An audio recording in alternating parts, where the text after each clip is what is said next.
Kenny made an interesting point on last season with open court. You know, we as players, we always watch people before us. When I came in, it was Patrick Ewing and Akeem Olajuwon, guys who played like true centers, who played inside. What we have now, we have centers that are going to the European style, which is a lot of pick and roll. So Dwight Howard, who's a pick and roll player, you know, some people say he's the best. But me, being an old school big man, I'm going to go with Robin Lopez and Andrew Bynum because they play with their back to the basket. Brooke Lopez or Robin? Brooke. Same thing. They're twins, they're brothers, same things. Oh, okay. I'm calling this was Brooke telling me. Brooke can't believe you said his name over Dwight Howard. Which one? Wait, tell me. Listen, man. Rather have Brooke than Dwight? Listen what I'm saying. I'm listening. I'm not talking about dunking. I'm talking about playing like a big man with the moves. My man, before he had the foot injury, he was putting up nice, solid big man numbers. He don't have a lot of flash, a la Tim Duncan, but he can play. If you put him with a nice team around him, you can get a lot from this big man. Like, if you want to go to flash and dunking and pick and roll, you got to go with Dwight Howard. But me, being the true original, the last Dundada of all big men. Dundada. I'm going with Andrew Bynum and Son of Jarrell. It's Brooke. Brooke Lopez. Well, first of all, you have some good points. You're just wrong. Dwight Howard is the best big man in the game. Is he new style big man or old style big man?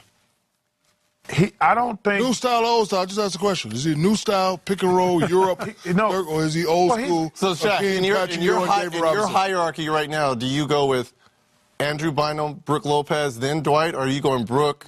Yeah, it depends on what mode I'm in. If I'm looking at the new style center, you know, the pick and roll and the pop and doing all that. We're talking about the game today. Look, can I answer, my brother? Yes, brother. It depends on what. Not if you're going to give us the same answer.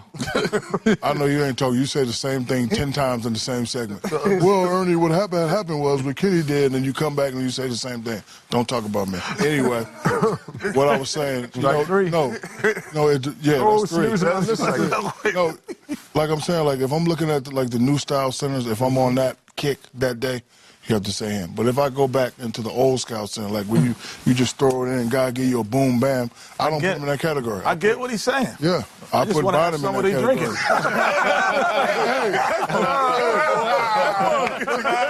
That boy gets you good. I want to have some of what he's drinking.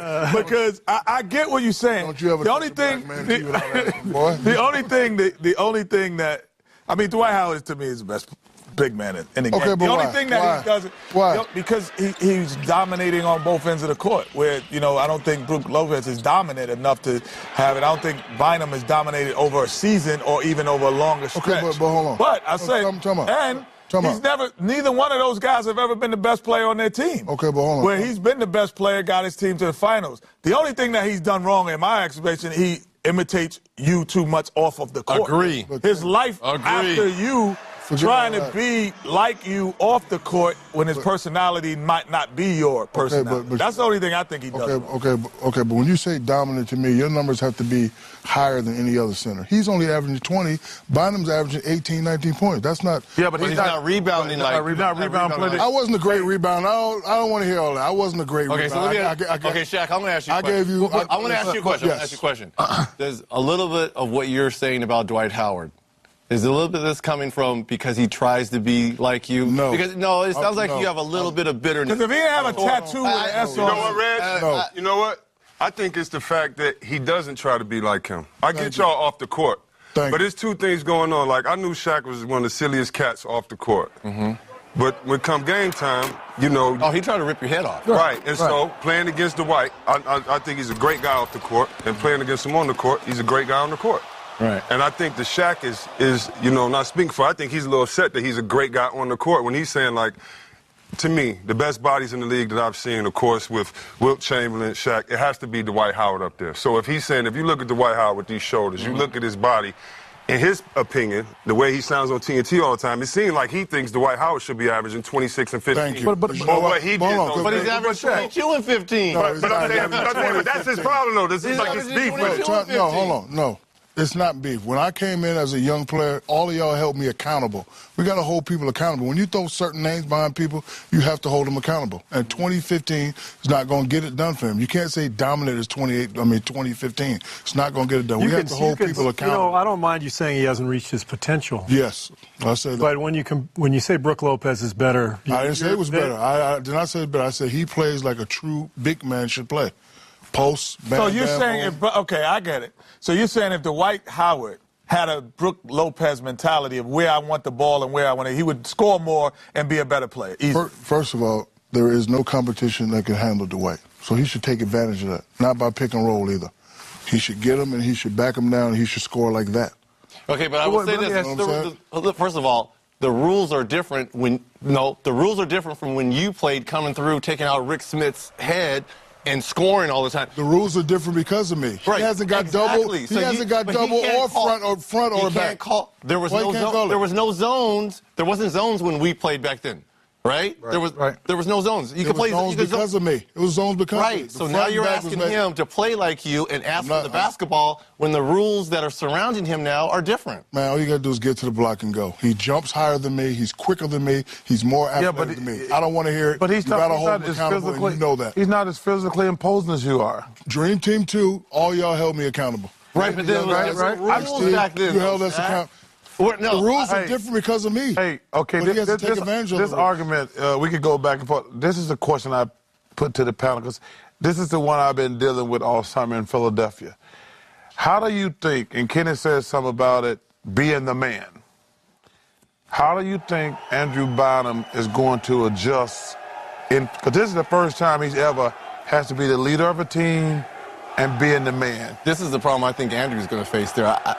I hope things work out between him and Coach Collins, but I think he will struggle because he's got 2 championships underneath his belt, and all these younger guys like a Holiday and a Thaddeus Young, they're all going to look up to him, and they're going to expect him, which he's never done before, to lead them.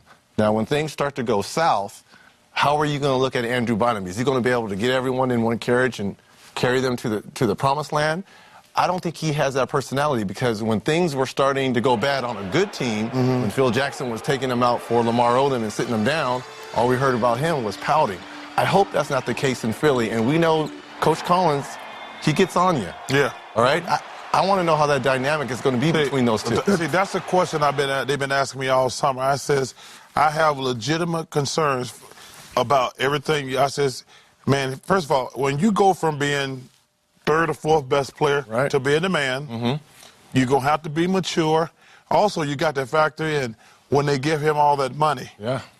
I think that, everybody talk about the Lakers and Dwight Howard and Steve Nash. I think Andrew Bynum was the 7th biggest trade this summer. I think it's going to be very interesting in Philly. I want to see the 76ers do well because I played there. But I said I have legitimate concerns. Legitimate concern. Shaq talks about he's always thought that Bynum was better than Dwight Howard. I says, and I think one of these guys said earlier, at least Dwight Howard, he's been the best player, and he took a mediocre team to the finals. So he's been the leader. So I don't think you give him enough credit because he took a mediocre team. I hold him accountable like y'all held me accountable. No, I understand. But first of all, he's not you. Smitty? He's not you. But I'm saying you got to give him some credit because he is actually. So, okay, when you say hold him accountable, what should we say about Dwight Howard? 26 and 15, and that's to have your mentality. What he's saying is I'm not saying that. I'm not saying that. I'm saying. Is there a number behind this, or just a? Well, how about a letter? Speaking 28-15, we'll get the letter it done. W. Well, I think we'll get it done. Well, I think things also is Kenny. Look at. I think Dwight. I think you're looking at the other era, Shaq. But in this era, you have to say Dwight's the most dominant in this era. It's not the era you played in. I think in the era you played in, he might even been a power 4 because I don't think he's a 7-footer. No. I think he's 6'10". I think Andrew Bynum. But I think when you start looking at Brook Lopez. Brook Lopez and the guy for me, I like Brook Lopez. I love Brook Lopez. I don't think he rebounds. Hey, but Brook Lopez was shocked when you said his name on. I wasn't a great rebounder either. Right, well, it's like you think I'm the best big man in the game? To Webb, Shaq, and Chuck, and to you guys, I think DeMarcus Cousins has the tools to be a back to the basket, pick and pop, pass. European and old school, because he plays in both eras to me. He can play with his... I would take DeMarcus Cousins any day over Brook Lopez. But I don't think DeMarcus Cousins is a defender like Lopez has to be. Yeah, but I'm going to agree with these guys. The jury's still out on DeMarcus Cousins. He has the potential. No, it's not. I don't think the jury's out on him. What do you mean? I think what holds him back is DeMarcus Cousins. That's my point. That's my point. But, I mean... Like, he, to me, could be the best power forward in the game. Yes. I want to clarify that because, you know, every time I say somebody, they overreact because he's from Alabama and I'm supposed to get in line and kiss his ass like everybody else there. He has the potential to be the best power forward slash center in the NBA. But I think the jury is still out because of him. I will say this. He has to grow up. You put DeMarcus on the Lakers. You put him with Miami. You put him with Chicago. We all would love that. Yeah. We love his demeanor. We love his... But if you put any of those guys... He's got C-Webb scale. That's why I love this kid. You know, he's got his meanness, his toughness. You know, there's two guys that we haven't even mentioned who are probably the most skilled big men in the league. Pau Gasol. The Gasol brothers. Yeah. Pau and Marc Gasol, to me, are the most skilled overall big men in the league. Stephen, I'm going to agree with you. After Dwight Howard, I think the Gasol brothers are the next two best big men. Mm-hmm. You know, I do. I think it's going to be so fascinating this year. Mm-hmm. Name your top five top centers. Today? Yeah. In today's game? No. Period. Period? In no order. Yeah, you got to go order, man. No order. Okay. Hakeem Olajuwon, you, Kareem, Russell, Wilt. Okay, and were any of those guys pick and pop new school guys or all old school guys, right? So when you talk about great centers, we have to hold people accountable and they have to play. Are any of those, those guys are all centers? Yeah, they're all centers. Dwight Howard. He's a center, man. He plays center. Well, Hakeem was a center, man. Yeah. He's 6'10". He's a center. The way that Dwight Howard runs the floor, fast as he runs, I think that's one of his biggest advantages. Yes. Remember when me and you had to get in the middle and meet the guy there at the middle of the block, and you would turn around and do it? One thing I think Shaq's saying about the mentality, let's just say he is a pop and pick player. If he runs down the middle of the floor every time and flashes in the middle for a jump hook, what happened? But remember, if you remember something earlier I said, you know, a lot of people think Pau Gasol going to benefit from Steve Nash.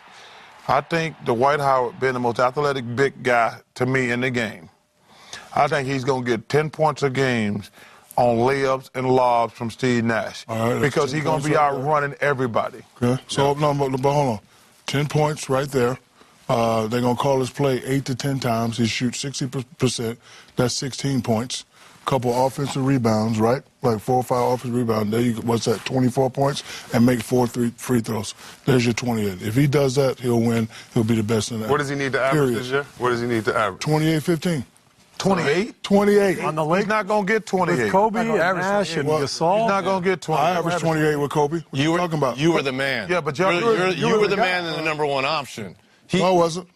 So he's not the number one option then?